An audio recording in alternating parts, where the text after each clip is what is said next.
My dear friends, ഞാൻ കുറച്ചു മുമ്പ് ഈ മറുനാടൻ മലയാളി യൂട്യൂബിൽ വന്ന ഒരുപാട് തെറ്റായ വാർത്തകൾക്കെതിരെ അതിന്റെ യാഥാർത്ഥ്യം മനസ്സിലാക്കാൻ വേണ്ടി മറുപടികൾ കൊടുത്തിരുന്നു.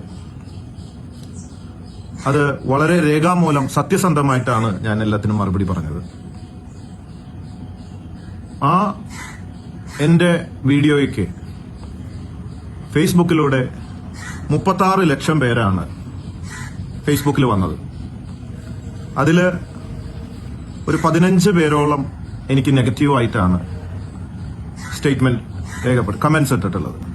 ബാക്കി ലക്ഷക്കണക്കിന് പേരും പോസിറ്റീവായിട്ട് സത്യം മനസ്സിലാക്കി എനിക്ക് വളരെ ആത്മധൈര്യത്തോടു കൂടെ മുമ്പോട്ട് പോകാൻ വേണ്ടുന്ന പ്രചോദനം നൽകിയതിന് ഞാൻ എല്ലാവരോടും നന്ദി പറയാം. മിസ്റ്റർ സാജൻ സ്കറിയ, ഞാൻ നിങ്ങളോട് ഒരു തെറ്റ് ചെയ്തിട്ടുണ്ട്. അതുകൊണ്ട് ഞാൻ നിങ്ങളോട് മാപ്പ് ചോദിക്കുകയാണ്. കാരണം തെറ്റ് ആര് ചെയ്താലും, എത്ര വലിയ ആളായാലും ചെറിയ ആളായാലും ഒക്കെ തെറ്റ് തന്നെയാണ്. ഞാൻ ഒരു 4 വർഷം മുമ്പ് കാസർഗോഡ് മുതൽ തിരുവനന്തപുരം വരെ ഗീവ് ബ്ലഡ് സേവ് ലൈഫ് എന്ന് പറഞ്ഞിട്ടുള്ള മെസ്സേജുമായി ഓടുകയുണ്ടായി. ആ ഓട്ടം കഴിഞ്ഞ സമയത്ത് താങ്കൾ എന്നെ ലണ്ടനിൽ താങ്കളുടെ ഓൺലൈൻ ഓഫീസ് ഉദ്ഘാടനം ചെയ്യാൻ വേണ്ടി ക്ഷണിക്കുകയുണ്ടായി. ഉദ്ഘാടനമാണോ ചീഫ് ഗസ്റ്റ് ആണോ എന്ന് എനിക്ക് ഓർമ്മയില്ല. അന്ന് അയച്ച ലെറ്ററും ഒക്കെ അവിടെ ഫയലിൽ കാണണം. ഞാൻ വരാമെന്ന് പ്രോമിസ് ചെയ്തെങ്കിലും ചില സാങ്കേതിക കാരണങ്ങൾ കൊണ്ട് എനിക്ക് വരാൻ സാധിച്ചില്ല. എനിക്കറിയാം, ഞാനും പല സെലിബ്രിറ്റീസിനെ കൊണ്ടൊക്കെ ഉദ്ഘാടനം ചെയ്യിക്കാറുണ്ട്. പരസ്യം ചെയ്ത് ആൾക്കാരൊക്കെ വന്ന് നിൽക്കുന്ന സമയത്ത് പെട്ടെന്ന് ആ വ്യക്തി വന്നില്ലെങ്കിൽ ഉണ്ടാവുന്ന വിഷമം എനിക്കറിയാം. വിഷമം അറിയണമെങ്കിൽ ബി ഇൻ മൈ ഷൂ എന്ന് പറയുമല്ലോ. അതുകൊണ്ട് എനിക്കത് മനസ്സിലാവും. പല പ്രാവശ്യം ഞാൻ വിചാരിച്ചു അതൊരു സോറിയൊക്കെ പറയണമെന്ന്. പിന്നെ അങ്ങനെ കടന്നുപോയി. പിന്നെ ഞാൻ ഇതൊന്നും സോഷ്യൽ മീഡിയ ഒന്നും നോക്കാറില്ല, കാണാറില്ല കാര്യമായിട്ടൊന്നും. അപ്പൊ അങ്ങനെ ഒരു തെറ്റുപറ്റി. അത് ഈ ഒരു അവസരത്തിൽ താങ്കളോട് ഞാൻ ക്ഷമ ചോദിക്കുകയാണ്. ഞാൻ വീണ്ടും ഒരു പ്രാവശ്യം കൂടെ താങ്കൾക്ക് ഉത്തരവുമായി ഇനി വരേണ്ടതില്ല, എനിക്ക് പറയാനുള്ളതൊക്കെ പറഞ്ഞു എന്നാണ് വിചാരിച്ചത്. വീണ്ടും വരാൻ കാരണമുണ്ട്. താങ്കൾ ലാസ്റ്റ് അല്ല, അതിലേക്ക് വരുന്നുണ്ട്. അത് സ്റ്റാഫിന്റെ സാലറിയെ സംബന്ധിച്ചാണ്. അതിനു മുമ്പ് ഒരു വീഡിയോ എനിക്ക് അയച്ചിരുന്നു. അതിൽ പറയുന്നുണ്ട്, ചില വാർത്തകൾ കൊടുക്കുമ്പോൾ താങ്കൾക്ക് തെറ്റ് പറ്റാറുണ്ട്. വാർത്തകൾ വസ്തുതാപരമായ പിശകുണ്ടെങ്കിൽ അത് തിരുത്തുകയും അയാളുടെ ഭാഗം നന്നായി കൊടുക്കുകയും ആ വാർത്ത പ്രസിദ്ധീകരിച്ചത് വഴി അദ്ദേഹത്തിനുണ്ടായ നഷ്ടം നികത്തുന്ന തരത്തിൽ തന്നെ അദ്ദേഹത്തിന്റെ ഭാഗത്തിന് പ്രാധാന്യം കൊടുക്കുകയും ചെയ്യും. ഇതാണ് നമ്മുടെ രീതി എന്ന് പറയുന്നത്. തെറ്റ് പറ്റിയാൽ അത് തിരുത്തും എന്നും പറയുന്നുണ്ടായി. അത് നല്ലൊരു കാര്യമാണ്. ബുദ്ധിയും വിവരമുള്ളവരുടെ ലക്ഷണമാണ് തെറ്റ് പറ്റിയാൽ തിരുത്തുക. അല്ലാതെ ഞാൻ പിടിച്ച മുയലിന് 4 കൊമ്പ് എന്ന് പറയുന്ന ശീലം നല്ലതല്ല. അങ്ങനെ താങ്കൾ പറയുന്നത് കേട്ടപ്പോൾ തോന്നി താങ്കൾക്ക് തെറ്റിദ്ധരിച്ചിട്ടോ തെറ്റായിട്ടോ, ഒന്നില്ലെങ്കിൽ തെറ്റിദ്ധരിച്ചിട്ടായിരിക്കണം, എനിക്കറിയില്ല യാഥാർത്ഥ്യം. ഒരുപക്ഷെ താങ്കൾക്ക് കിട്ടുന്ന വാർത്തകളാണോ കൊടുക്കുന്നത്, അല്ലെങ്കിൽ താങ്കൾ തന്നെ നേരിട്ട് അന്വേഷിച്ച് ബോധ്യമായതാണോ കൊടുക്കുന്നതെന്ന് എനിക്കറിയില്ല. എനിവേ ഒരുപാട് തെറ്റായ വാർത്തകൾ കൊടുത്തിട്ടുണ്ട്. അത് തിരുത്തേണ്ടതുണ്ട്. അത് തിരുത്താൻ തയ്യാറാണ് എന്നൊക്കെ പറയണ കണ്ടപ്പോഴാണ് അതിലൊരു നല്ല അഭിപ്രായം എനിക്ക് തോന്നി. തെറ്റ് വരുമ്പോൾ തെറ്റ് ഞാൻ സ്വീകരിക്കും. തെറ്റ് പറ്റിയാൽ കുറ്റബോധം ഉണ്ടാവും, പശ്ചാത്താപം ഉണ്ടാവും, തെറ്റ് തിരുത്തും. അടുത്ത ആരോപണം താങ്കൾ പറഞ്ഞത് വളരെ ഇൻട്രസ്റ്റിംഗ് ആണ്. ഒരു സ്ത്രീയെ ഞാൻ പീഡിപ്പിച്ചു, അതിന്റെ വീഡിയോ വൈറലായി എന്നതിനൊക്കെ സംബന്ധിച്ച് ദുബായിലെ ഒരു ഹോട്ടലിൽ വെച്ച് ഒരു ജീവനക്കാരി അദ്ദേഹത്തിന്റെ മുഖത്ത് നോക്കി പറയുന്ന വീഡിയോ നമ്മളെല്ലാം കണ്ടതാണ്. ഞാൻ എന്റെ ജീവിതത്തിൽ ഒരു സ്ത്രീയെയും പീഡിപ്പിച്ചിട്ടില്ല. എനിക്ക് അതിന്റെ ഒരു ആവശ്യം ഉണ്ടെന്ന് തോന്നുന്നുണ്ടോ താങ്കൾ? ഒരിക്കലും ഇല്ല. അങ്ങനെ ചെയ്യുമില്ല. അതിന്റെ ഒരു ആവശ്യം വരുന്നുമില്ല. നമ്മൾ അത്രയും സംസ്കാരമില്ലാത്തൊരു വ്യക്തിയാണ്. എന്താണ് യാഥാർത്ഥ്യം നമുക്ക് നോക്കാം. താങ്കൾ പറഞ്ഞിരിക്കുന്നത് ദുബായിൽ വെച്ച് ഹോട്ടൽ റൂമിൽ വെച്ച് പീഡിപ്പിച്ചു എന്നാണ്. തെറ്റ്. ഈ സംഭവം പീഡനമല്ല, എൻ്റെ ഫ്രണ്ടാണ്. എന്താണെന്ന് പറയാം. ആദ്യമേ ആ തെറ്റുകൾ തിരുത്തട്ടെ. നിങ്ങൾക്ക് തെറ്റായ വാർത്തകളോ തെറ്റായ കാര്യങ്ങൾ പലതും താങ്കൾ പഠിക്കാതെ പറയുന്നു എന്നതുകൊണ്ടാണ്. ഈ സംഭവം മലേഷ്യയിലാണ്. 2 ഹോട്ടലല്ല, അത് എൻ്റെ ഫ്ലാറ്റാണ്. ഓക്കെ, ഇനി എന്താണ് സംഭവം? എത്രയോ വർഷങ്ങളായിട്ടുള്ള എൻ്റെ ഫ്രണ്ടാണ്. ഇപ്പോഴും എൻ്റെ നല്ല സുഹൃത്തായിട്ട് തന്നെ തുടരുന്നു. ഞങ്ങളിടയ്ക്ക് സൗന്ദര്യപ്പിണക്കവും തല്ലൊക്കെ കൂടാറുണ്ട്. വേറൊന്നല്ല, പെൺകുട്ടികളുടെ സ്വഭാവം അറിയാലോ. വേറൊരാളടുത്ത് ഒന്ന് ഫോട്ടോ എടുക്കുക, അല്ലെങ്കിൽ ഒന്ന് ചാറ്റ് ചെയ്യുക, മെസ്സേജ് അയക്കുക, അല്ലെങ്കിൽ ഒന്ന് ഒരുമിച്ച് ഭക്ഷണം കഴിക്കാൻ എന്ത് തന്നെയായാലും സഹിക്കാൻ പറ്റില്ല. പ്രത്യേകിച്ച് വളരെ ആത്മാർത്ഥമായിട്ടുള്ള ഒരു നാടൻ ടൈപ്പ് ആൾക്കാർക്ക് ആകുമ്പോൾ ഒരിക്കലും അത് അഡ്ജസ്റ്റ് ചെയ്യാൻ പറ്റില്ല. സ്നേഹം കൂടുതലുകൊണ്ടാണ്. അപ്പോൾ ഒരു ദിവസം ഞാൻ അല്പം വൈൻ കുടിച്ചുകൊണ്ടിരിക്കുകയാണ്. ആ സമയത്ത് എൻ്റെ കൂട്ടുകാരി അടുത്തേക്ക് വന്നപ്പോൾ എനിക്ക് തോന്നി മുഖലക്ഷണം ശരിയല്ല, ഗൗരവമാണ്. അവിടെ ഇരിക്കുന്ന കുപ്പി മദ്യം സാധാരണ കഴിക്കാറില്ല, ഒറ്റയടിക്ക് ഫുള്ള് കഴിച്ചു തീർത്തു. കുറച്ച് കഴിഞ്ഞപ്പോൾ എന്നെ ചവിട്ടാനും തല്ലാനും വഴക്ക് പറയാനും തെറി പറയാനൊക്കെ തുടങ്ങി. പിന്നെ ഇടയ്ക്ക് കരയാൻ തുടങ്ങി, കരച്ചിലും പിഴിച്ചിലും, അങ്ങനെ സംഭവം. കുറച്ച് വർത്താനം കഴിഞ്ഞപ്പോൾ എനിക്ക് മനസ്സിലായി വേറെ ഒരു പെൺ സുഹൃത്തുമായിട്ടുള്ള സൗഹൃദം ആളറിഞ്ഞപ്പോൾ ഉണ്ടായ വികാരം, വിഷമം ഒക്കെയാണ്. ആദ്യമായിട്ടുള്ള ഇടയ്ക്കിടയ്ക്ക് ഉണ്ടാവാറുണ്ട്. അങ്ങനെ ഞങ്ങൾ തമ്മിലുള്ള സംഭാഷണമാണ്. ഈ സംഭാഷണം ഇത് ഞങ്ങൾ കുറച്ച് കഴിഞ്ഞപ്പോൾ വല്ലാണ്ടായപ്പോൾ ഞങ്ങൾ വഴക്കിടുകയും ആള് അവിടെ വീഴുകയും ആളുടെ മൂക്കിൽ നിന്ന് ചോര വരികയും ഒക്കെ ഉണ്ടായി. അതിന് കാരണം എൻ്റെ തന്തയ്ക്ക് വിളിച്ചു. എനിക്ക് എൻ്റെ തന്തയ്ക്ക് വിളിക്കുന്ന ഇഷ്ടമില്ല. എന്നെ തല്ലിയാലും ഞാൻ ക്ഷമിക്കും. തന്തയ്ക്ക് വിളിച്ച് കോളേജിലൊക്കെ തല്ലുണ്ടാക്കിയിട്ടുള്ള അതിൻ്റെ പേരിലാണ്. ബാസ്റ്റഡ് എന്ന് കണ്ടിന്യൂസ് വിളിച്ചു. അപ്പോൾ അങ്ങനെ വഴക്കായപ്പോൾ ഇതാണ് സംഭവം.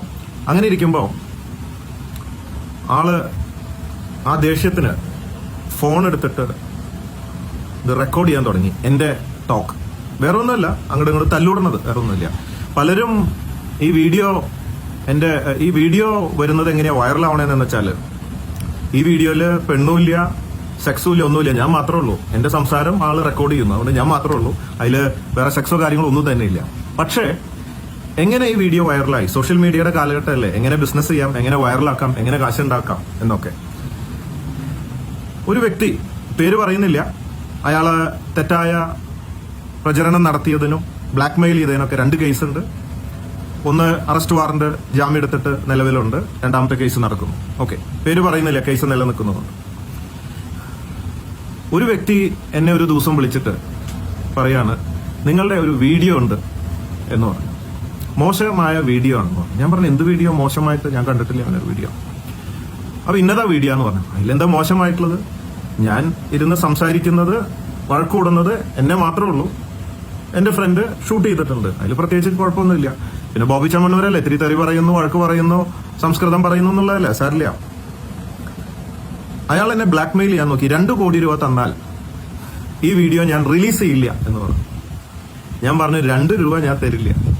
ബ്ലാക്ക് മെയിലിംഗ് എനിക്ക് ഇഷ്ടമില്ല. പാവങ്ങളാണെങ്കിൽ എന്റെ സഹായമൊക്കെ കൊടുക്കും, എന്ത് വേണമെങ്കിലും ചെയ്തോളാൻ പറഞ്ഞു. ഈ എന്റെ സുഹൃത്ത് ഈ ഷൂട്ട് ചെയ്ത വീഡിയോ ബ്ലാക്ക് മെയിൽ ചെയ്യാനൊന്നുമല്ല, അത് ആ ദേഷ്യത്തിന് എടുത്തു. ആളുടെ ഫോണിലത് ഉണ്ടായിരുന്നു. ആൾ ഓഫീസിൽ പോയപ്പോൾ ഫോൺ മറന്നു വെച്ചൊരു ദിവസം അവിടുത്തെ ബോയ്ക്ക് കിട്ടി. ബോയ് അവരുടെ ഫ്രണ്ട്സിനെ ഷെയർ ചെയ്ത് ഈ സാധനം പുറത്തേക്ക് വന്നു. അങ്ങനെയാണ് ഈ കേസൊക്കെ കൊടുത്ത് ബ്ലാക്ക് മെയിൽ ജീവിക്കുന്ന ഒരു വ്യക്തിയുണ്ട്, പുള്ളിയുടെ കയ്യിൽ കിട്ടുന്നത്. ഈ 2 കോടി രൂപ ബ്ലാക്ക് മെയിൽ ചെയ്ത് കൊടുക്കാതായപ്പോൾ അയാൾ അതെടുത്തിട്ട് സോഷ്യൽ മീഡിയയിൽ ഇട്ടു. സോഷ്യൽ മീഡിയയിൽ ഇട്ടുകൊണ്ട് കുഴപ്പമില്ല, അത് വൈറലാവാൻ അതിലൊന്നുമില്ല, സെക്സ് ഒന്നുമില്ല. പക്ഷേ ആ വീഡിയോയുടെ പുറത്ത് ഇത് ഓൺ ചെയ്യണതിന് മുമ്പ് വീഡിയോ എന്താ പറയാ, അതിന് ബാനറിൽ ഒരു സെക്സി ആയിട്ട് സ്ത്രീ, ആ സ്ത്രീ അല്ല, ഏതോ ഒരു സ്ത്രീയെ ഇങ്ങനെ കാണിച്ചിരിക്കുക. ഇപ്പുറത്തെ എന്റെ ഫോട്ടോ ബോബി ചെമ്മണ്ണൂർ സ്ത്രീ പീഡനം എന്ന് കൊടുത്തു. കാരണം ഇത് തുറന്നു നോക്കാൻ വേണ്ടിയിട്ട്. കാരണം അങ്ങനത്തെയൊക്കെ കണ്ടാൽ എന്തെങ്കിലുമൊക്കെ കാണുമല്ലോ, സ്ത്രീ ഉണ്ടാവും, എന്തെങ്കിലുമൊക്കെ കാണാലോ എന്നുള്ള ആൻസൈറ്റിയിൽ എല്ലാവരും തുറന്നു നോക്കി എല്ലാവരും നിരാശരായി. ഒന്നുമില്ല, ഞാൻ മാത്രമേ ഉള്ളൂ, സെക്സും ഇല്ല, ഒന്നുമില്ല, ഡയലോഗ് മാത്രം. അങ്ങനെ തെറ്റിദ്ധരിപ്പിച്ചിട്ട് ഒരു വീഡിയോ ഇറക്കി. അതിന്റെ പേരിലാണ് ആ വ്യക്തിക്കെതിരെ ഞാൻ കേസ് കൊടുത്തത്. ബ്ലാക്ക് മെയിലിങ്ങിനും പിന്നെ ഒരാളുടെ പേഴ്സണൽ വീഡിയോ അങ്ങനെ പ്രചരിക്കാൻ പാടില്ല, അങ്ങനെ 2 കേസ് ആളുടെ പേരിൽ നിലവിലുണ്ട്. അപ്പൊ അതാണ് സ്ത്രീ വിഷയം. അത് കഴിഞ്ഞ് ഞങ്ങൾ തല്ലുകൂടി പിറ്റേ ദിവസമായപ്പോഴേക്കും ഞങ്ങൾ ലോഹിയായി. ഇടയ്ക്കിടയ്ക്ക് തല്ലുകൂടാറുണ്ട്, അല്ലാതെ അവിടെ ഒരു പീഡനമോ ഒരു കേസോ പരാതിയോ ഒന്നുമില്ല. മാത്രമല്ല ഈ വ്യക്തി ആ സ്ത്രീയുടെ വീട് തമിഴ്നാട്ടിൽ അന്വേഷിച്ചു പോയി അവിടെ. കാരണം ഇനി ഞാനായിട്ട് തെറ്റിയിട്ടുണ്ടോ, തെറ്റി നിൽക്കുകയാണോ, കൂടെ നിന്നാ കോടികൾ വാങ്ങിച്ചു തരാം, കൂടെ നിന്നോളൂ, നമുക്ക് റെഡിയാക്കാന്നൊക്കെ പറഞ്ഞു. അവരൊരു ക്ലാസ് വീട്ടുകാരാണ്, മനസ്സിലായില്ലേ? അവരവിടുന്ന് അടിച്ചു ഓടിപ്പിച്ചു. ഈ പേര് പറഞ്ഞ് ഇങ്ങോട്ട് വരരുത്. അവര് ഫ്രണ്ട്സാണ്, എത്രയോ കാലങ്ങളായിട്ട്. അവര് സൗന്ദര്യപ്പണക്കം ഉണ്ടാവും, വഴക്കിടും, കൂടും. അതുകൊണ്ട് അതൊന്നും ബിസിനസ്സാക്കി മാറ്റാൻ താല്പര്യമില്ല എന്ന് പറഞ്ഞ് ഓടിപ്പിച്ചു. ഇതാണ് സ്ത്രീ വിഷയം എന്നുള്ളത്. പലരും ചോദിക്കാറുണ്ട് എന്താണ് സ്ത്രീ, പീഡിപ്പിച്ചോ, എന്തുണ്ടായിരുന്നു? ഒന്നുമില്ല. ഞാൻ എന്റെ ലൈഫിൽ നേരത്തെ പറയായി, കളവ്, ചതി, തട്ടിപ്പ്, വെട്ടിപ്പ്, ഭീകരപ്രവർത്തനം, സ്ത്രീ പീഡനം, ഒരു വക സമൂഹത്തിന് നിരക്കാത്ത ഒരു തെറ്റും ഞാൻ ചെയ്തിട്ടില്ല, ചെയ്യില്ല. മനുഷ്യനാ, നാളെ എന്തെങ്കിലുമൊക്കെ തെറ്റുകൾ പറ്റാം. കഴിയാവുന്നതും ഇതിനൊക്കെ ഒഴിഞ്ഞു മാറാനാണ് ശ്രമിക്കാറ്. അപ്പോൾ ഇനി കൂടുതൽ ഇതിനെക്കുറിച്ച് എന്ത് സംശയം ഉണ്ടെങ്കിലും നിങ്ങൾക്ക് ചോദിക്കാം. ഇല്ല, ഓക്കെ.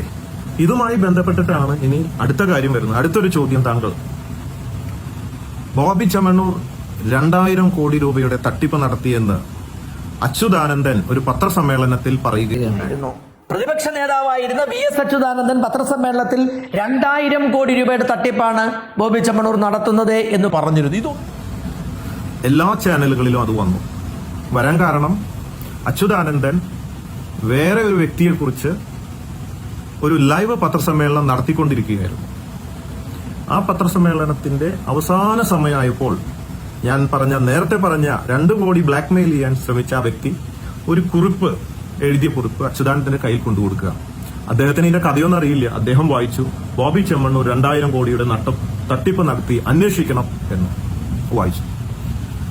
ചാനലുകളൊക്കെ ലൈവ് അല്ലേ, പെട്ടെന്ന് എല്ലാത്തിലും വന്നു. ചാനലിൽ അങ്ങനെ ഒരു സാധനം റിപ്പോർട്ട് കിട്ടി അവർ അന്വേഷിച്ചിട്ടല്ലേ കൊടുക്കും. അങ്ങനെയാണെങ്കിൽ കുഴപ്പമില്ലായിരുന്നു. ഇത് കഴിഞ്ഞ വഴിക്ക് ചാനലുകാർ എന്നെ വിളിക്കാൻ തുടങ്ങി. ഇത് കണ്ട് പലരും എന്നെ വിളിക്കാൻ തോന്നി. 2000 കോടിയുടെ തട്ടിപ്പോ? എന്റെ ജീവിതത്തിൽ 2 രൂപ പോലും ആരും പറ്റിച്ചിട്ടില്ല. ഉടൻ ഞാൻ അച്യുതാനന്ദന്റെ അടുത്തേക്ക് ഓടിച്ചെന്നു. സാറ് എന്ത് പണിയെ കാണിച്ച് എന്നെ ഒന്ന് വിളിച്ച് ചോദിക്കായിരുന്നില്ല, എന്താണ് മാറ്റർ? ഞാൻ ആരും പറ്റിച്ചിട്ടില്ല സാർ എന്റെ ലൈഫിൽ. അല്ല, ഇങ്ങനെ ഈ ഒരു വ്യക്തി ഇങ്ങനെ ഒരു കടലാസ് എഴുതി തന്നു. മാത്രമല്ല എഴുതി തന്നതിനെ കുറിച്ച് അന്വേഷിച്ചു ഞാൻ. അപ്പൊ അദ്ദേഹം പറഞ്ഞത്,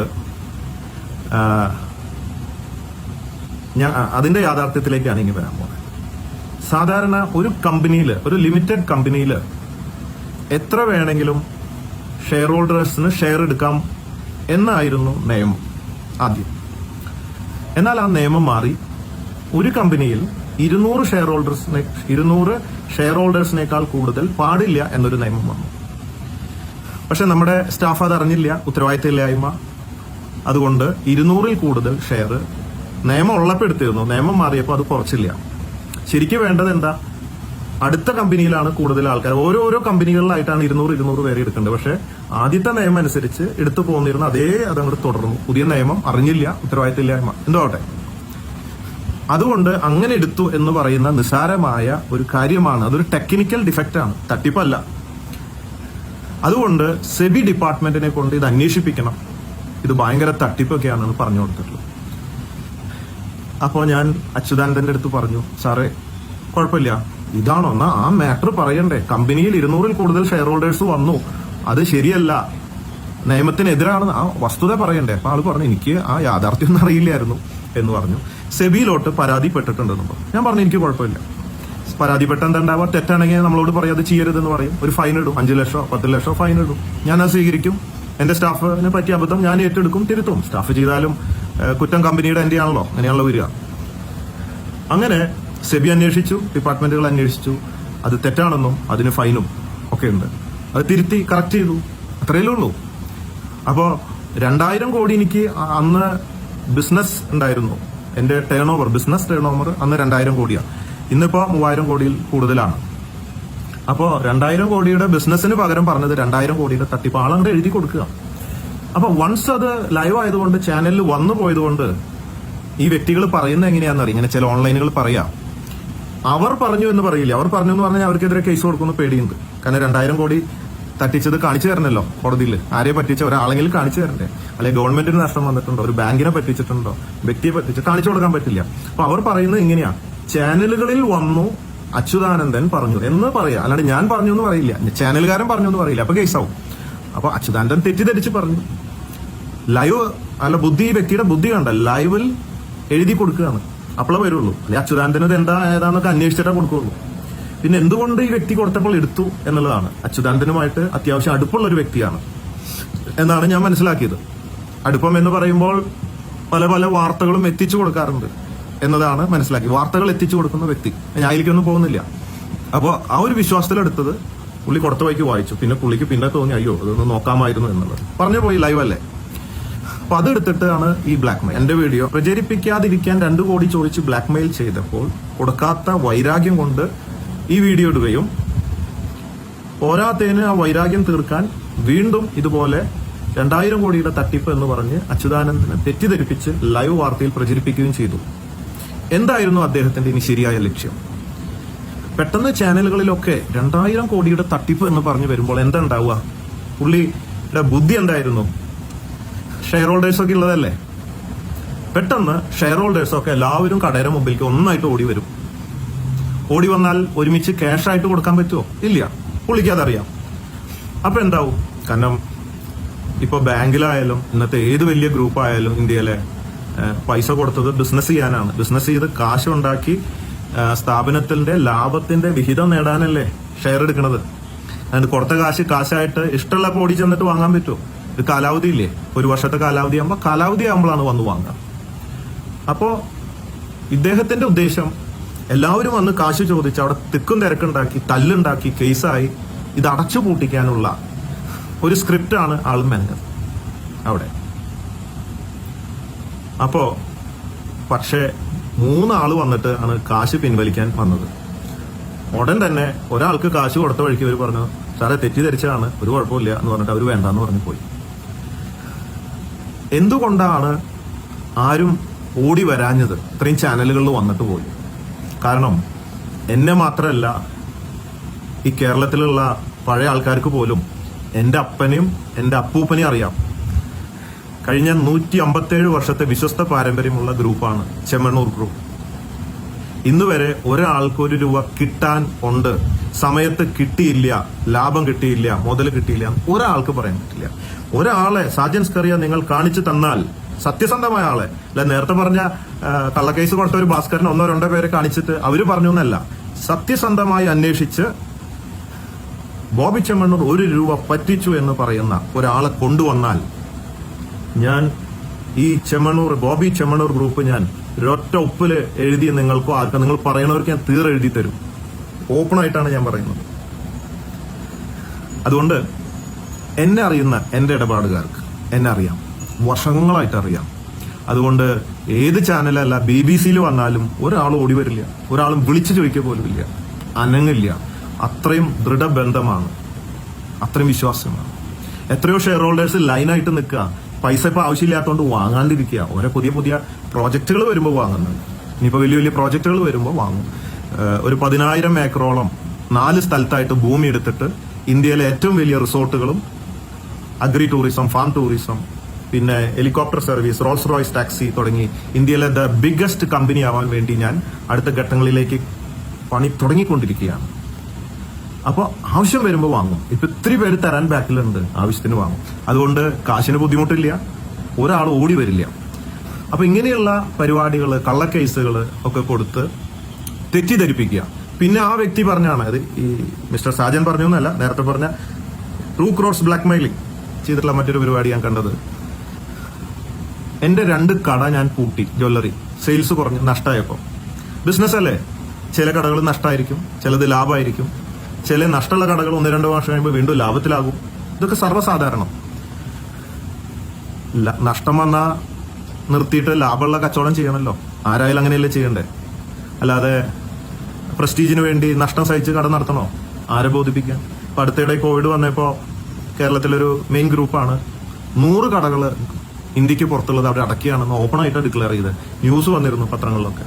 തെറ്റില്ല, അവരിനി ലാഭമുള്ള മറ്റുള്ള സ്ഥലത്ത് തുടങ്ങും എന്ന് പറഞ്ഞ പോലെ എന്റെ 2 കട അടച്ചപ്പോൾ ഉടൻ സോഷ്യൽ മീഡിയയിൽ അയാൾ ഇട്ടു, ബോബി ചെമ്മണ്ണൂർ രണ്ട് കട എന്ന് പറയില്ല, കടകൾ അടച്ചു പൂട്ടി എന്ന് പറഞ്ഞ് എന്ത് വേണം, അടച്ചു പൂട്ടി ഞാൻ സ്ഥലമിടാൻ പോവാന്നുള്ള തോന്നുമാറ്.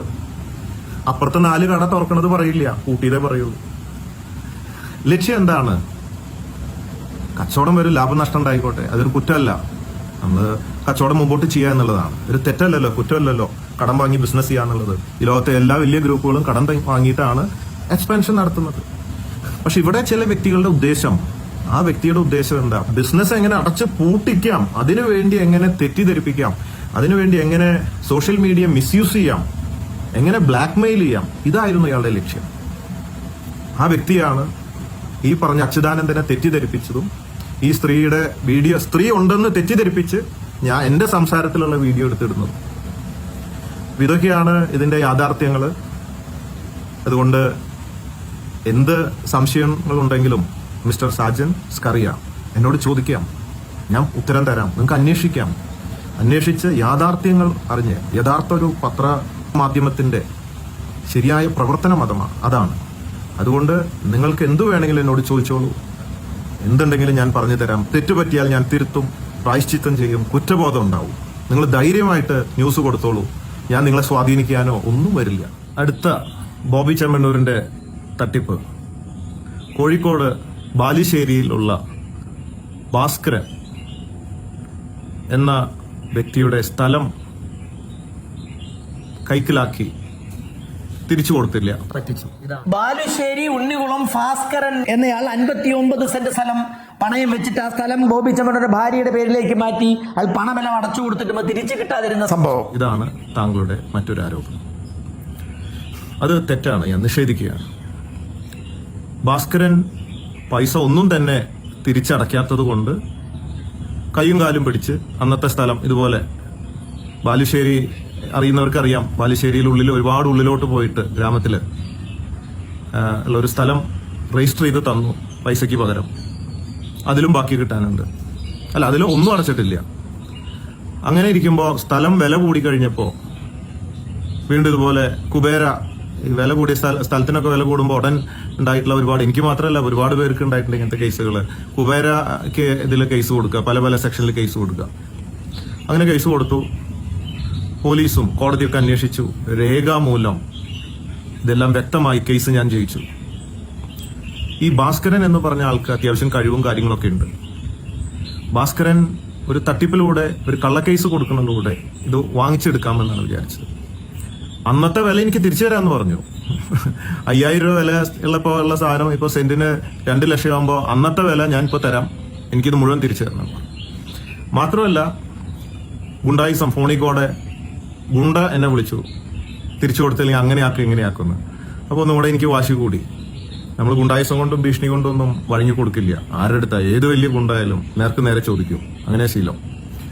പിന്നെ ഒരു തട്ടിപ്പുകാരൻ, സമ്പത്തുണ്ട്, അത്യാവശ്യം ജീവിക്കാൻ വകുപ്പൊക്കെ ഉണ്ട്, ഒരു കാരണവശാലും കൊടുക്കണ്ടെന്ന് തീരുമാനിച്ചു.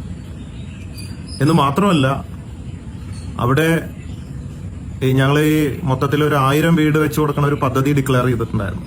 പറ്റണ സമയത്തൊക്കെ ഇങ്ങനെ വീടുകൾ വെച്ച് കൊടുക്കാറുണ്ട് ചാരിറ്റിയുടെ ഭാഗമായിട്ട്. അപ്പൊ ഈ പറഞ്ഞ ഗ്രാമത്തില് ചില എൻക്വയറികൾ വന്നു വീടിന് വേണ്ടിയിട്ട്. ആ സമയത്ത് അവിടുത്തെ സന്നദ്ധ സംഘടനകളൊക്കെ ആയി ബന്ധപ്പെട്ട് പല ലീഡർമാരുമായിട്ട് ബന്ധപ്പെട്ട് ഞാൻ പറഞ്ഞു, എനിക്കിവിടെ ഒരു സ്ഥലമുണ്ട്, ഒരു 5-6 വീട് വെക്കാനുള്ള സ്ഥലമുണ്ട്, ചെറിയ വീടുകൾ. ആ വീട് വെച്ചു കൊടുക്കാൻ ഈ സ്ഥലം നൽകാൻ ഞാൻ തയ്യാറാണ്, ഫ്രീ ആയിട്ട് നൽകാന്ന് പറഞ്ഞു. അതൊക്കെ ചെയ്യും ഞാൻ പാവങ്ങൾക്ക് വേണ്ടി. പക്ഷെ 100 രൂപയാണെങ്കിലും പറ്റിക്കാനോ ഗുണ്ടായിസോ ഭീഷണിക്കോ ഒന്നും ഞാൻ നിൽക്കില്ല. അതിപ്പോ താങ്കൾ ഈ ന്യൂസ് ഇതിലല്ല, ഏത് ന്യൂസിൽ ആര് പറഞ്ഞാലും ഇതൊന്നും എനിക്ക് പ്രശ്നമല്ല. ഞാൻ എന്റെ മനസാക്ഷിക്ക് അനുസരിച്ചാണ് ഞാൻ പ്രവർത്തിക്കുന്നത്. നല്ലത് ചെയ്യും, കക്കാനോ പിടിച്ചു പറിക്കാനോ ഒരു വക സമൂഹത്തിന് നിരക്കാത്ത ഒരു തെറ്റുകൾ ഞാൻ ചെയ്യില്ല. പിന്നെ ഭാസ്കരൻ എന്ന് പറഞ്ഞ വ്യക്തി എന്തു പറയുന്നു എന്നുള്ളതാണ്. പിന്നെ എന്നെ കുറിച്ചിട്ട് ഇപ്പൊ എന്താ പറയാ, കാശ് തരാനുള്ള ഒരുത്തൻ, ഞാനുമായിട്ട് കേസുള്ള ഒരുത്തൻ എന്നോട് ചോദിച്ചാൽ നല്ലത് പറയോ? ഇല്ല. അപ്പൊ ഈ ഭാസ്കരന്റെ എന്താണ് കണക്കും ആധാരം, രജിസ്റ്റർ ചെയ്തും എത്ര വർഷങ്ങളായി, കേസ് ജയിച്ചതൊക്കെ എന്റെ കയ്യിലുണ്ട്. ഈ സ്ഥലം കൊടുക്കാമെന്ന് പറഞ്ഞിട്ടുണ്ട്. ആ സ്ഥലം കൊടുക്കാമെന്നും പാവങ്ങൾക്ക് കൊടുക്കാമെന്നും ഒക്കെ പറഞ്ഞിട്ടുള്ള ആൾക്കാരും ബാലുശ്ശേരിയുണ്ട്. ഇതിനും ഞാൻ എന്നെക്കുറിച്ച് വെറുതെ ഇങ്ങനെ സ്വയം പറയല്ല, രേഖാമൂലം പറ്റാവുന്നതും പ്രൂഫുള്ളതും ഒക്കെ ആയിട്ടുള്ള കാര്യങ്ങളാണ് പറയുന്നത്. ഇതിനും താങ്കൾ ക്ഷണിച്ചാൽ ഇതിന്റെ ആൾക്കാരുമായിട്ട്, ഭാസ്കരൻ നല്ലത് പറയില്ല തീർച്ചയായിട്ടും, സ്ഥലം വെറുതെ കിട്ടിയാലേ നല്ല പറയുള്ളൂ. ഈ സ്ഥലം ഞാൻ കൊടുക്കാം ഫ്രീ ആയിട്ടെന്ന് പറയുകയും പാവങ്ങൾക്ക് വീട് വെച്ച് കൊടുക്കാമെന്ന് പറഞ്ഞിട്ടുള്ള സന്നദ്ധ സംഘടനയുടെ ആൾക്കാരുമായിട്ട് വന്ന് സംസാരിക്കാം. മനസ്സിലായില്ലേ? ഇതാണ് ഇതിന്റെ യാഥാർത്ഥ്യം. പിന്നെ താങ്കൾ പറയുകയുണ്ടായി കോഴിക്കോടുള്ള ഒരു ജ്യോതീന്ദ്രനെ ഞാൻ 50,000 രൂപ പറ്റിച്ചു എന്നാണ് പറയുന്നത്.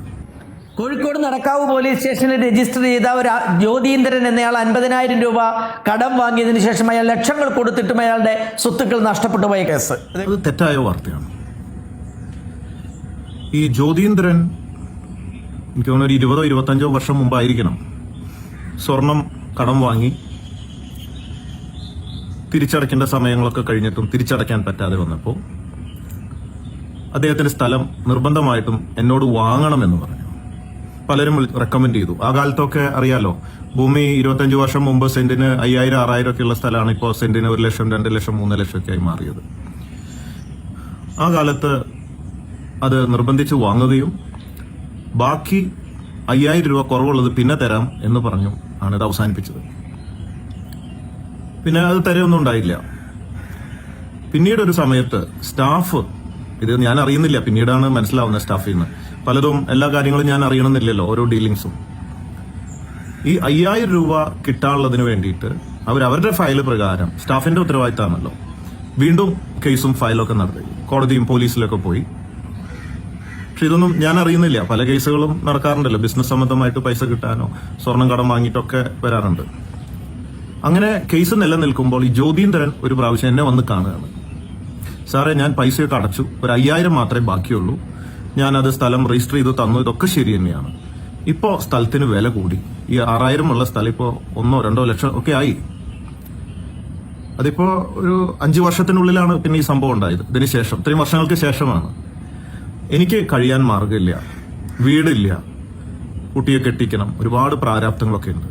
സാറ് എനിക്ക് ആ ഭൂമി തിരിച്ചു തരണം, ഞാൻ ഈ 5,000 രൂപ അടച്ചോളാം എന്ന് പറഞ്ഞു വന്നു. അപ്പോഴാണ് ഞാൻ വിചാരിച്ചു, ഈ 5,000 രൂപയ്ക്ക് വേണ്ടി ഇത്രയും കേസും കാര്യം, അതിലധികം കാശ് ചെലവാണ് നമുക്ക്, വക്കീലും മറ്റുള്ള കാര്യങ്ങളൊക്കെ ആയിട്ട്. സ്റ്റാഫിനെ വിളിച്ച് അന്വേഷിച്ചപ്പോൾ പറഞ്ഞു, സാറേ 5,000 ഉള്ളൂ, അതിനുവേണ്ടി കേസിന് പോയിരിക്കുകയാണ്. ജ്യോതീന്ദ്രനും കേസ് കൊടുത്തിട്ടുണ്ട് ഈ സ്ഥലം തിരിച്ചു കിട്ടണമെന്ന് പറഞ്ഞിട്ട്. ഈ ഭൂമിക്ക് വില കൂടിയപ്പോൾ ഉണ്ടാവുന്ന ഒരു സംഭവമാണ് സ്വാഭാവികമായിട്ടും. അപ്പൊ ഞാൻ സ്റ്റാഫിനോട് ചോദിച്ചു, എന്നെ ഒന്ന് ബന്ധപ്പെടായിരുന്നില്ലേ, ഈ 5,000 രൂപയ്ക്ക് വേണ്ടി വീണ്ടും കേസും കൂട്ടൊക്കെ ആയിട്ട് നടന്നതിൽ എക്സ്പെൻസ്, ഒരുപാട് തലവേദനകളല്ലേ എന്ന് പറഞ്ഞു.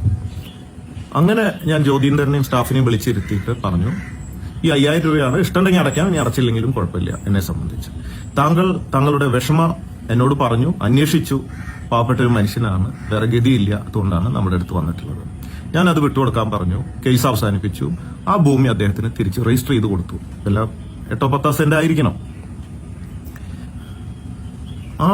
ഇതൊക്കെ ഒരു 2-3 വർഷം മുമ്പ് കഴിഞ്ഞ കാര്യമാണ്. താങ്കൾ ഇപ്പോഴും അതാണ് പറഞ്ഞുകൊണ്ടിരിക്കുന്നത്, ജ്യോതീന്ദ്രനെ പറ്റിച്ചു എന്നുള്ളത്.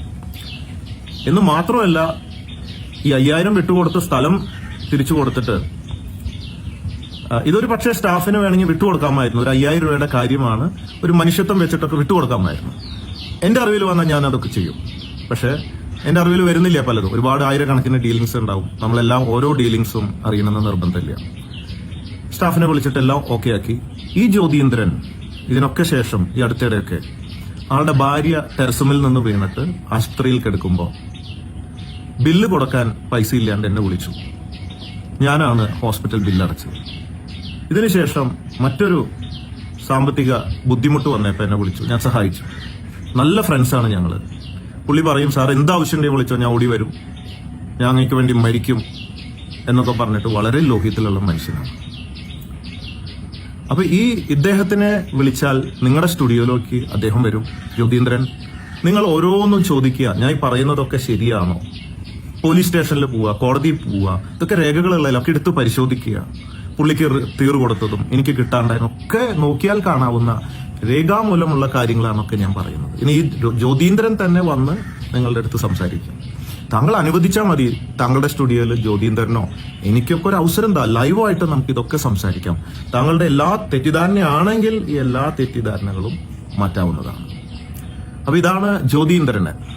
അല്ലെങ്കിൽ തന്നെ ഞാൻ ഒരു 50,000 രൂപയ്ക്ക് വേണ്ടി ഒരു വ്യക്തിയെ പറ്റിച്ചു എന്ന് ആര് പറഞ്ഞാലും വിശ്വസിക്കില്ല. മനസ്സിലായില്ലേ?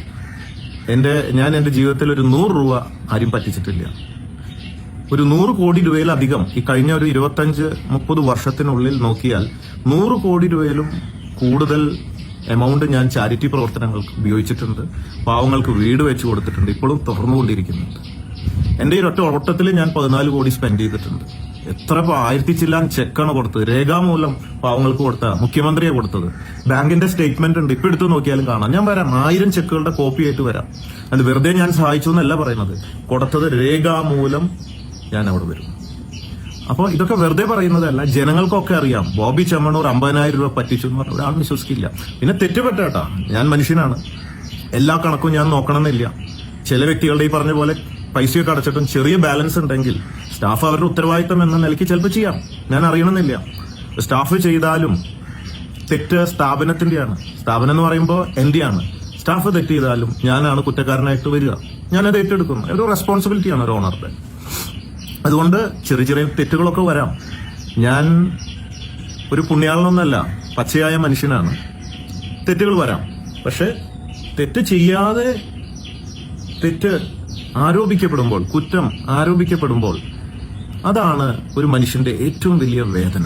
കുറ്റം ചെയ്യാതെ ശിക്ഷിക്കപ്പെടുക. പറയുമല്ലോ, 1000 കുറ്റവാളികൾ രക്ഷപ്പെട്ടാലും ഒരു നിരപരാധി ശിക്ഷിക്കരുതെന്ന് പറയില്ലേ, വളരെ അക്ഷരാർത്ഥത്തിൽ. പലതും നല്ലതൊക്കെ ചെയ്തിട്ടും തെറ്റ് ചെയ്യാതെ ശിക്ഷിക്കപ്പെടുന്ന അവസ്ഥ.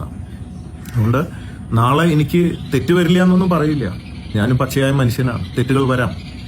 തെറ്റ് വരുമ്പോൾ തെറ്റ് ഞാൻ സ്വീകരിക്കും. തെറ്റ് പറ്റിയാൽ കുറ്റബോധം ഉണ്ടാവും, പശ്ചാത്താപം ഉണ്ടാവും, തെറ്റ് തിരുത്തും. അതിന് പ്രായശ്ചിത്തം ചെയ്യാനൊക്കെ ഞാൻ തയ്യാറാവും. അതാണ് എൻ്റെ ഒരു അറിവും ഞാൻ പഠിച്ചതൊക്കെ കർമ്മമാരിൽ നിന്ന്. തെറ്റ് പറ്റട്ടെ, അപ്പൊ നിങ്ങൾ എഴുതിക്കോ, സത്യസന്ധമായി എഴുതിക്കോ, എന്തും എഴുതിക്കോ. അതൊക്കെ ഞാൻ സ്വീകരിക്കും. ഞാൻ തന്നെ പറയും എനിക്ക് തെറ്റ് പറ്റി എന്നുള്ളത്. ഞാൻ തന്നെ തിരുത്തും, പ്രായശ്ചിത്തം ചെയ്യും. അതൊക്കെയാണ് എൻ്റെ അപ്പാപ്പനും ഫാദറൊക്കെ പഠിപ്പിച്ചിട്ടുള്ളത്. പിന്നെ താങ്കള് ഈ ഓക്സിജൻ സിറ്റിയെ കുറിച്ച് പറയുന്നു. ഓക്സിജൻ സിറ്റി എന്ന പേര് 4 കൊല്ലം മുൻപ് പരസ്യം ചെയ്യും, ആളുകളോട് പണം പിരിക്കാൻ ശ്രമിക്കുകയും ചെയ്തിട്ട് ഇതുവരെ ഒന്നും ചെയ്തിട്ടില്ല. നേരത്തെ പറഞ്ഞതാണ്. ഇപ്പൊ വീണ്ടും ഞാൻ അതിനെക്കുറിച്ച് ഒന്നും കൂടെ മറുപടി പറയാൻ കാരണമുണ്ട്. താങ്കൾ പറഞ്ഞിരുന്നത് ഓക്സിജൻ സിറ്റി ഒരു തട്ടിപ്പാണെന്ന്. എന്താണ് തട്ടിപ്പെന്ന് എനിക്കിപ്പോഴും മനസ്സിലായിട്ടില്ല. ആദ്യം എന്റെ ഭൂമിയല്ല എന്നാണ് പറഞ്ഞത്. പിന്നെ അതിന്റെ ആധാരമൊക്കെ എന്റെ കയ്യിലുണ്ടെന്ന് പറഞ്ഞപ്പോൾ താങ്കൾ പിന്നെ അതിനെക്കുറിച്ച് അങ്ങനെ പറയുന്നില്ല. എന്റെ അല്ലാന്ന് പറയുന്നില്ല. പിന്നെ പറഞ്ഞത് അവിടെ ഒന്നും പണിയാൻ പറ്റില്ല, അത് നിയമപ്രകാരം അവിടെ ഒന്നും പണിയാൻ സാധ്യമല്ല എന്ന് പറയുന്നു. പക്ഷേ 2 ആഴ്ച മുമ്പ് അവിടെ പണി തുടങ്ങി. നിയമപ്രകാരം തന്നെ പെർമിഷൻ എടുത്തിട്ടാണ് പണിയുന്നത്. 3 ഫേസുകളിലായിട്ടാണ് പണിയാൻ പോകുന്നത്. ഇതിൽ ആദ്യത്തെ ഫേസിന്റെ പണിയാണ് നടക്കുന്നത്. എല്ലാം വളരെ സത്യസന്ധമായി പെർമിറ്റ് എടുത്തിട്ടൊക്കെ തന്നെയാണ് പണിയുന്നത്. പിന്നെ അവിടുന്ന് ഒരു കല്ലോ മണ്ണോ എടുക്കാൻ പറ്റില്ല എന്ന് പറയുന്നു. ഒരിക്കലും അവിടുന്ന് മണ്ണോ കല്ലോ എടുക്കുന്നില്ല. അത് കുറച്ച് ഹൈറ്റുള്ള സ്ഥലമാണ്. അത് ആ ഹൈറ്റ് നിലനിർത്തി, അതിന്റെ ഭംഗി നിലനിർത്തി ആ സ്റ്റൈലിലാണ് അത് പണിയുന്നത്. അവിടുന്ന് മണ്ണോ കല്ലോ ഒന്നും എടുക്കാൻ ഉദ്ദേശമില്ല. പിന്നെ ബിസിനസിനെ കുറിച്ച് പലതും താങ്കൾ ഇങ്ങനെ പറയുന്നു. ഈ ബിസിനസ് എന്നൊക്കെ പറഞ്ഞാൽ ഇതിനൊക്കെ രേഖയില്ലേ? ബാലൻസ് ഷീറ്റ് ഉണ്ട്, ഡേ ബുക്ക്, സ്റ്റോക്ക് രജിസ്റ്റർ, അങ്ങനെ എന്തെല്ലാം കടലാസുകൾ ഡിപ്പാർട്ട്മെന്റുമായി ബന്ധപ്പെട്ടതാണ് ഇതൊക്കെ. നിങ്ങൾക്ക് എന്താണ് അറിയേണ്ടത്? എന്റെ ഗ്രൂപ്പിൽ എത്രായിരം കോടിയുടെ ബിസിനസ് ഉണ്ടെന്ന് അറിയണോ? എന്റെ ലാഭത്തിലുള്ള കടകൾ ഏതാണെന്ന് അറിയണമോ? ബിസിനസ്സുകൾ ഏതാണെന്ന് അറിയണോ? നഷ്ടമുള്ള കടകൾ ഏതാണെന്ന് അറിയണോ? എന്റെ ലാഭനഷ്ടങ്ങൾ അറിയണോ? എന്തൊക്കെയാണ് അറിയേണ്ടത്? പറയൂ. എല്ലാം എന്റെ കയ്യിലുണ്ട്, കമ്പ്യൂട്ടറിലൊക്കെ ഉണ്ട്, ഡിപ്പാർട്ട്മെന്റിലുണ്ട്. ഇതൊക്കെ ആയിട്ട് ഞാൻ താങ്കളുടെ സ്റ്റുഡിയോയിലേക്ക് വരാം. എന്നെ വിളിക്കൂ. താങ്കൾക്ക് ആത്മാർത്ഥമായിട്ട് അറിയണമെങ്കിൽ, സത്യസന്ധമായിട്ട് എന്തെങ്കിലും അറിയാൻ ആഗ്രഹമുണ്ടെങ്കിൽ, പേഴ്സണൽ ആവട്ടെ, ബിസിനസ് പരമാവട്ടെ, ബോബി ചെമ്മണ്ണൂരിനെ കുറിച്ച് എന്താണ് താങ്കൾക്ക് അറിയേണ്ടത്? എല്ലാം ഞാൻ ഇങ്ങനെ പറയുന്നതല്ല. ഇതൊന്നും എടുക്കണ്ട. രേഖാമൂലം തെളിവ് സഹിതം നിങ്ങളുടെ ഓരോ ചോദ്യത്തിനും ഞാൻ അക്കമിട്ട് ഉത്തരം തരാം. മറുപടി രേഖയിൽ കൂടെ. എന്നെ വിളിക്കൂ. എന്താണ് നിങ്ങൾക്ക് അറിയേണ്ടത്? നിങ്ങൾ ഈ ചോദിച്ച എല്ലാ കാര്യങ്ങളും ജനങ്ങളുടെ മുമ്പിൽ ലൈവായിട്ട് നമുക്ക് ഒരുമിച്ചിരിക്കാം നിങ്ങളുടെ സ്റ്റുഡിയോയിൽ. എന്നിട്ട് ഓരോ കടലാസ് എടുത്തിട്ട് എന്റെ ആധാരം, എന്റെ ബാലൻസ് ഷീറ്റ്, ഞാൻ അടച്ച ടാക്സ് എത്ര കോടിയാണോ, ഏതാണ്, എന്താണ്, ഏതൊക്കെ. ഇനി എനിക്ക് എന്തെങ്കിലും തെറ്റ് പറ്റിയിട്ടുണ്ടെങ്കിൽ ഞാൻ പറഞ്ഞല്ലോ, എന്റെ സ്റ്റാഫുകൾക്കോ എനിക്കൊക്കെ തെറ്റ് പറ്റാം. അതിന് അതിന്റെ ഫൈനും കാര്യങ്ങളൊക്കെ അടയ്ക്കും, തെറ്റ് തിരുത്തും. അതൊക്കെ ടെക്നിക്കൽ എറേഴ്സ്. ബിസിനസ്സിൽ വരുന്ന എല്ലാ സ്റ്റാഫുകൾക്കും ഒരുപോലെ ഉത്തരവാദിത്തം ഉണ്ടാവണമെന്നില്ല. ഇറസ്പോൺസിബിലിറ്റി ഉണ്ടാവും, ഉത്തരവില്ലാത്തവർക്ക് ഉണ്ടാവാം, സംഭവിക്കാം. ബിസിനസ് അല്ലേ? ഇതൊക്കെ ഒരു ഇനൗസ് കാര്യങ്ങളല്ലേ. ഒരു ബിസിനസ്, ഏത് ബിസിനസ് ഗ്രൂപ്പിലും അവരുടേതായ കാര്യങ്ങൾ ഉണ്ടാവും. ഇതൊക്കെയാണോ വലിയ ന്യൂസ്? ഓക്കെ, വ്യക്തി ഫേമസ് ആകുമ്പോൾ, ഗ്രൂപ്പ് ഫേമസ് ആകുമ്പോൾ സ്വാഭാവികമായിട്ടും മീഡിയകൾ അവരെ കുറിച്ച് പറയും. പിന്നെ വലിയ അഡ്രസ് ഇല്ലാത്തവരെ കുറിച്ച് പറയാൻ ആളുണ്ടാവില്ല, സ്വാഭാവികമാണ്. അതൊക്കെ എനിക്ക് മനസ്സിലാക്കാം, കുഴപ്പമില്ല. പക്ഷെ ഒരു റിക്വസ്റ്റ്, എന്തുണ്ടെങ്കിലും വിളിക്കൂ, ഞാൻ ഡോക്യുമെന്റ് ആയിട്ട് വരാം, രേഖകൾ തെളിവുകൾ സംസാരിക്കട്ടെ. അതാണ് എനിക്ക് താങ്കളോട് റിക്വസ്റ്റ് ചെയ്യാനുള്ളത്. അതാണ് ശരിയായ മാധ്യമ പ്രവർത്തനം. പിന്നെ താങ്കൾ ഇപ്പോൾ പുതിയതായി കണ്ടുപിടിച്ച ഒരു വാർത്ത, കോവിഡ് ലോക്ക്ഡൌൺ തുടങ്ങിയ കാലത്ത് ഞാൻ എന്റെ സ്റ്റാഫുകൾക്ക് 25% ശമ്പള വർധനവ് പ്രഖ്യാപിച്ചു. അത് മീഡിയകളിലൊക്കെ വന്നു. ശരി, കൊറോണ കാലത്ത് എല്ലാവരും ശമ്പളം വെട്ടിക്കുറയ്ക്കുമ്പോൾ തന്റെ ജീവനക്കാർക്ക് 25% ശമ്പളം ഉയർത്തി ബോബി ചെമ്മണ്ണൂർ മാതൃകയായി എന്നതാണ്. പക്ഷേ അത് പാലിച്ചില്ല എന്ന് മാത്രമല്ല, പലരുടെയും ശമ്പളം കുറയ്ക്കുകയല്ല, താൽക്കാലികമായിട്ട് സസ്പെൻസിൽ വെച്ചിട്ട് ഇത്ര ശതമാനം കൊടുത്തുകൊണ്ട് ബാക്കി ഇത്ര ശതമാനം പിന്നെ കൊടുക്കാൻ തീരുമാനിച്ചു. ശരിയാണ് താങ്കൾ പറഞ്ഞത്. കോവിഡ് തുടങ്ങുന്ന കാലത്ത് എല്ലാവർക്കും 25% കൂട്ടാൻ തീരുമാനിച്ചിരുന്നു. അതിൽ തെറ്റില്ല.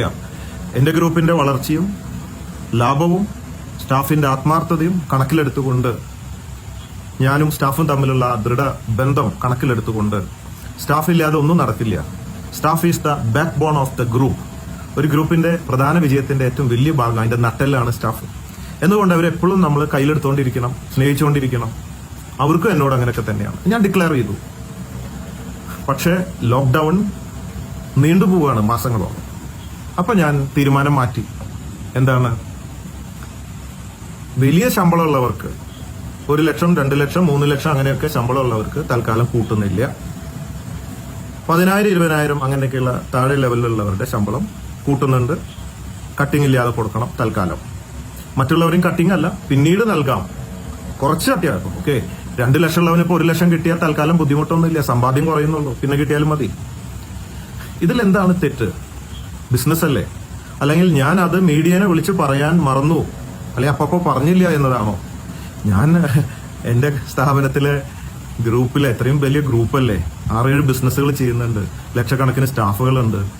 ഓരോ ദിവസത്തെയും മാറ്റങ്ങൾ ഞാൻ മീഡിയ വിളിച്ച് അറിയിക്കണം. അത് സാധ്യമാണോ? എന്തെല്ലാം മാറ്റങ്ങൾ?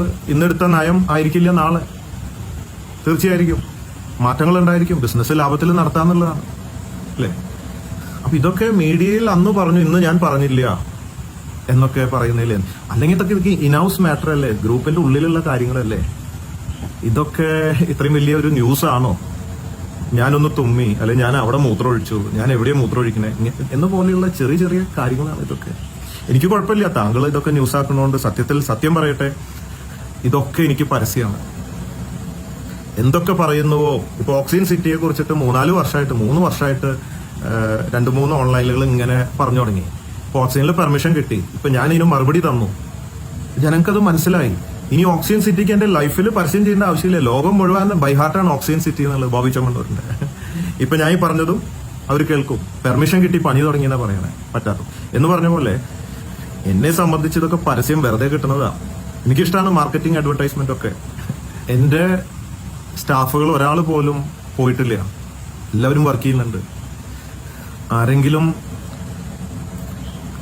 സാറ്റിസ്ഫൈഡ് അല്ലെങ്കിൽ എന്താ ചെയ്യുക? അവര് പിരിഞ്ഞു പോവും, അത്രയല്ലേ ഉള്ളൂ. പോയിട്ടില്ല. ചിലപ്പോ 1-2 പേര് പോവുമായിരിക്കാം. ഇതുവരെ അങ്ങനെ ഉണ്ടായിട്ടില്ല. പിന്നെ താങ്കൾ നടത്തിയ കണ്ടുപിടുത്തം, ഈ ന്യൂസ്, ഈ സാലറിയെ കുറിച്ച്, ഇതില് വലിയ സീക്രട്ട് ഒന്നുമില്ല. ഇത് എത്രയോ പേർക്ക് ഓപ്പൺ ആയിട്ട് മെയിൽ പോയിട്ടുള്ളതാണ് HR ഡിപ്പാർട്ട്മെന്റിൽ നിന്ന്. അതുകൊണ്ട് ഏത് വ്യക്തികളുടെ കയ്യിലും ഉണ്ടാവാവുന്ന ഒരു സാധനമേ ഉള്ളൂ. ഇതിൽ വലിയ സീക്രട്ട് ഒന്നുമില്ല പറയാൻ മാത്രം. അതിലിപ്പോ എന്താ ഇത്ര വലിയൊരു ആൻസൈറ്റി ഉള്ള ഒരു ന്യൂസാണ് ഇതൊക്കെ? എനിക്ക് തോന്നുന്നില്ല.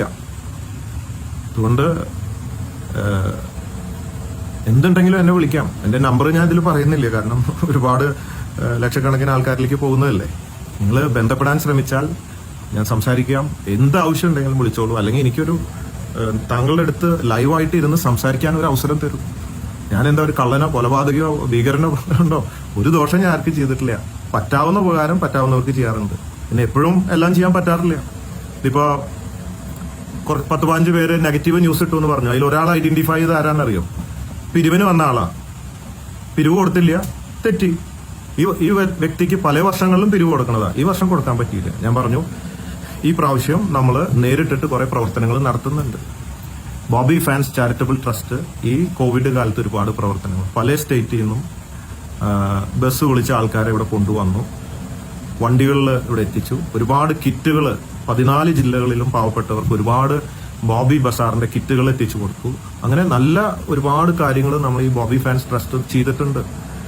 അപ്പൊ ആയതുകൊണ്ട് സഹകരിക്കണം എന്ന് പറഞ്ഞപ്പോൾ അയാൾ തെറ്റി. ഒരാൾ വ്യക്തി അതാണ്. അപ്പോൾ പിരിവ് കിട്ടാത്തവരും ബിസിനസ് ശത്രുക്കളും, പിന്നെ ഞാൻ പറഞ്ഞല്ലോ കളവുകൾ നടത്തിയിട്ട് ഒരു 19 കേസ് ഞാൻ തന്നെ നേരിട്ട് ഡീൽ ചെയ്തിട്ടുണ്ട്. അപ്പൊ അവർക്കൊന്നും എന്നോട് സ്നേഹമൊന്നും ഉണ്ടാവില്ല. അവരവരുടെ കുടുംബാംഗങ്ങളും എന്ത് നല്ലത് ചെയ്താലും എനിക്കെതിരെ ഇതിട്ടുകൊണ്ടിരിക്കും, നെഗറ്റീവ് പറഞ്ഞുകൊണ്ടിരിക്കും. അതൊന്നും എനിക്ക് പ്രോബ്ലം അല്ല. ഞാൻ എന്റെ മനസാക്ഷിയോട് ചോദിക്കുമ്പോൾ എനിക്കൊരു ഉത്തരം കിട്ടുന്നുണ്ട്. അത് മതി, ധാരാളം. പിന്നെ എന്നെ സ്നേഹിക്കുന്നവർ ഇഷ്ടപ്പെടുന്ന ലക്ഷക്കണക്കിന് ആൾക്കാരുണ്ട്. ലോകത്തുള്ള എല്ലാവരും എന്നെ സ്നേഹിക്കണം, ഇഷ്ടപ്പെടണമെന്ന് നമുക്ക് ആഗ്രഹിക്കാം. അതൊരു അത്യാഗ്രഹമല്ലേ? It's impossible. ഇതൊക്കെ തന്നെ ധാരാളം. പിന്നെ താങ്കൾ ഈ പറയുന്ന പോലെ ഒരു വലിയൊരു ഇമേജ് ഉണ്ടാക്കി ഞാൻ എന്തെങ്കിലുമൊക്കെ ആയിത്തീരാൻ, വലിയ ആളാവാനോ വലിയ എന്തെങ്കിലും ഒരു പോസ്റ്റിലേക്കൊക്കെ ആയിത്തീരാനൊന്നും ഞാൻ ഉദ്ദേശിക്കുന്നില്ല. അതുകൊണ്ട് എനിക്ക് തുറന്നു പറയാൻ മടിയില്ല. മറച്ചു വെച്ച് പകൽമാന്യനായിക്കൊണ്ട് വലിയ എന്തെങ്കിലും സ്ഥാനങ്ങളിൽ എത്താൻ താല്പര്യമില്ല. എന്നെ സംബന്ധിച്ച് ഞാൻ സന്തോഷവാനാണ്. പറ്റാവുന്നൊക്കെ സഹായം ചെയ്ത് ബിസിനസ്സൊക്കെ ചെയ്ത് അത്യാവശ്യം സ്പോർട്സും ജീവകാരുണ്യ പ്രവർത്തനവും എല്ലാം കൂടിയായിട്ട് സന്തോഷമായിട്ട് ജീവിച്ചു പോകുന്നുണ്ട്. എൻ്റെ ആഗ്രഹങ്ങൾ മനസ്സിലായി. അല്ലാണ്ട് ഇതിലേക്ക് ഇനി കൂടുതലായിട്ടൊന്നും എത്തിപ്പിടിക്കാനൊന്നും ആഗ്രഹിക്കുന്നില്ല. അതുകൊണ്ട് പച്ചയായിട്ട് ഞാൻ എല്ലാം തുറന്നു പറയുന്നുണ്ട്. എവിടെ ആര് വിളിച്ചാലും ഞാൻ വരാൻ തയ്യാറാണ്.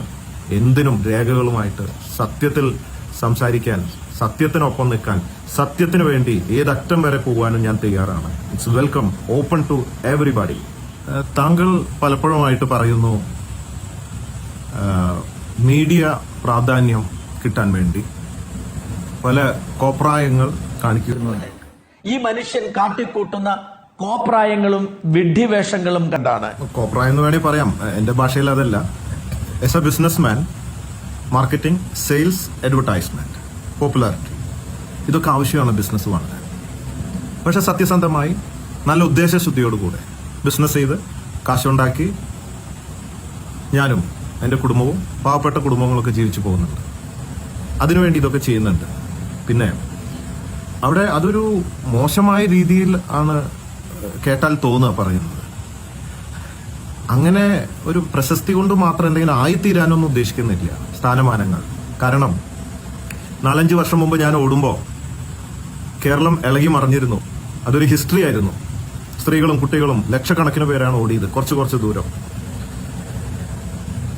ആ സമയം ഓട്ടത്തില് ഒരുപാട് മന്ത്രിമാരും MLA-മാരും എല്ലാ വിഭാഗത്തിലുള്ളവരൊക്കെ പങ്കെടുത്തിരുന്നു. കുറച്ച് ദൂരം ഓടിയിരുന്നു. ഓട്ടം കഴിഞ്ഞ സമയത്ത് പല പാർട്ടികളും എന്നെ വിളിച്ചിരുന്നു. ഒന്ന് ഇറങ്ങി പ്രവർത്തിച്ച അടുത്തതിൽ മന്ത്രിയാണ്, ഗ്യാരണ്ടിയാണ്. എനിക്കും ബോധ്യമുണ്ടായിരുന്നു. കാരണം അന്ന് ഇതുപോലെയുള്ള വിഷയങ്ങളൊന്നും ഇല്ല എന്നെ കുറിച്ചിട്ട്. 100% ക്ലീൻ ഇമേജാണ്. നേരത്തെ പറഞ്ഞ 2 കോടി ബ്ലാക്ക് മെയിൽ ചെയ്ത വ്യക്തിയും അതിന്റെ പേരിൽ കള്ളക്കഥ ഉണ്ടാക്കിയിട്ടുള്ള സോഷ്യൽ മീഡിയയിൽ പ്രചരിപ്പിച്ച അങ്ങനെയുള്ള 2-3 മഞ്ഞ ഓൺലൈനുകൾ ഒക്കെ നടത്തിയിട്ടുള്ള പരാമർശങ്ങളൊന്നും അന്നില്ല. ഒരാൾ പോലും ഒന്നും പറഞ്ഞിട്ടുണ്ടായിരുന്നില്ല. ആ കാലത്ത് ക്ലീൻ ആണ്. പക്ക ഒരു മന്ത്രി തന്നെയായിരിക്കും. ഞാൻ പറഞ്ഞത് ഒരു പ്രധാനമന്ത്രി സ്ഥാനം കിട്ടിയാൽ പോലും എനിക്ക് താല്പര്യമില്ല. കാരണം ഒരു മന്ത്രി എന്ന് പറഞ്ഞാൽ ഒരുപാട് ഉത്തരവാദിത്തങ്ങളുണ്ട്, ഒരുപാട് കഷ്ടപ്പാടുകളുണ്ട്. ഇനി ഇതൊക്കെ സഹിച്ച് എത്ര നല്ല പ്രവൃത്തി ചെയ്താലും, എത്ര സത്യസന്ധമായി ഭരിച്ചാലും അവസാനം കള്ളൻ എന്നുള്ള പേര് ഉറപ്പാ. നമ്മൾ പഠിച്ചു നോക്കിയാൽ കാണാം. അതുകൊണ്ട് അതെന്റെ ഒരു ഫീൽഡല്ല. പിന്നെ ഇന്നിപ്പോ ഏറ്റവും വലിയ പോസ്റ്റ് എന്ന് പറയുന്നത് ഒന്നും മന്ത്രി അല്ലെങ്കിൽ നടനാവാൻ ഉദ്ദേശിക്കുന്നില്ല. ഇഷ്ടംപോലെ അവസരങ്ങൾ വന്നിട്ടുണ്ട്. ഫൈറ്റ്, ഷൂട്ടിംഗ്, ഡാൻസ്, ഒരുവിധം പരിപാടികളൊക്കെ റിയലായിട്ട് അറിയാം. ഒത്തിരി അവസരങ്ങളും കിട്ടിയിട്ടുണ്ട്. സിനിമ എനിക്ക് ഇഷ്ടമാണ്. ആഴ്ചയിൽ 2 സിനിമ കാണും. ഇപ്പോൾ ലോക്ക്ഡൌൺ ആണെങ്കിൽ പോലും എന്റെ തിയേറ്ററിൽ ഒരു പ്രൈവറ്റ് തിയേറ്റർ ഉണ്ട്. അവിടെ ഇപ്പോഴും 2-3 സിനിമ കാണുന്നുണ്ട്. ഇപ്പോൾ സിനിമ ആണ്. പക്ഷെ ഒരു നടനാവാൻ ഇഷ്ടമില്ല. അങ്ങനെയാണ്. അപ്പോ ഈ വക ആഗ്രഹങ്ങളൊന്നും ഇല്ല. ഇപ്പൊ ഞാൻ എത്തി നിൽക്കുന്നത് എന്നെ സംബന്ധിച്ച് ഏറ്റവും സന്തോഷകരമായ ജീവിതം. ബിസിനസ്മാനാണ്, സ്പോർട്സ്മാനാണ്, സോഷ്യൽ വർക്കറാണ്. നമ്മുടെ മേഖലയിൽ സ്വസ്ഥമായിട്ട് പോകുന്നു. അതുകൊണ്ട് ഞാനൊരു ചോദ്യം ചോദിക്കട്ടെ മിസ്റ്റർ സാജൻ സ്കറിയ. പേഴ്സണലായിട്ട് നിങ്ങളെ ആ ഓൺലൈനിൽ കണ്ടു, അല്ല ഇവൻ പറഞ്ഞു, അല്ല എനിക്ക് കാശ് തരാനുള്ളവൻ പറഞ്ഞു, കേസ് നടത്തുന്നവൻ പറഞ്ഞു, ഇങ്ങനെ 3-4 പേര് അത് പറഞ്ഞു ഇത് പറഞ്ഞു എന്നൊക്കെ. ഇതൊക്കെ വിടുക. നിയമം ഇതൊക്കെ അവിടെ കണ്ടു ഇവിടെ കണ്ടു, എനിക്കെതിരെ പരാതിപ്പെട്ടു, ഇതൊക്കെ വിട്ടിട്ട് താങ്കളുടെ പേഴ്സണൽ ആയിട്ടുള്ള ഒരു അഭിപ്രായം ഞാൻ ചോദിക്കുക. എന്നെ കുറിച്ച് അങ്ങനെ തോന്നുന്നുണ്ടോ? ഞാനൊരു കള്ളൻ, ഒരു പീഡനം നടത്തിയ വ്യക്തി, ഭീകരൻ, കൊലപാതകി, ചതിയൻ, വഞ്ചന, എന്തെങ്കിലും നിങ്ങളുടെ ആത്മാർത്ഥമായിട്ട് ഫ്രം ദ ഹാർട്ട് നിങ്ങളോട് ആത്മാർത്ഥമായി ചോദിച്ചു കിട്ടുന്ന ഒരു ഉത്തരം താങ്കൾക്ക് ഇതിൽ പറയാമോ? അങ്ങനെ തോന്നുന്നുണ്ട്, അങ്ങനെ പ്രൂവ് ചെയ്തിട്ടുണ്ട് എന്നുള്ളത് പറയാമോ? പേഴ്സണലായിട്ട് ചോദിക്കുക. ബാക്കിയൊക്കെ വിട്.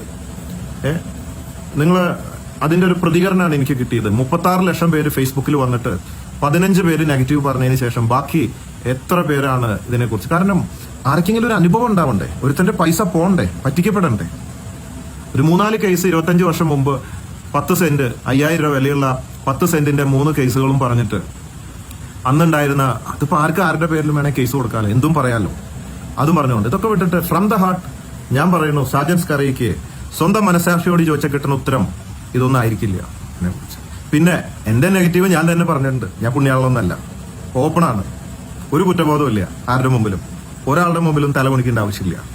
അതുകൊണ്ട് എനിവേ കൂടുതൽ എന്ത് ചോദ്യങ്ങളുണ്ടെങ്കിൽ ചോദിക്കാം.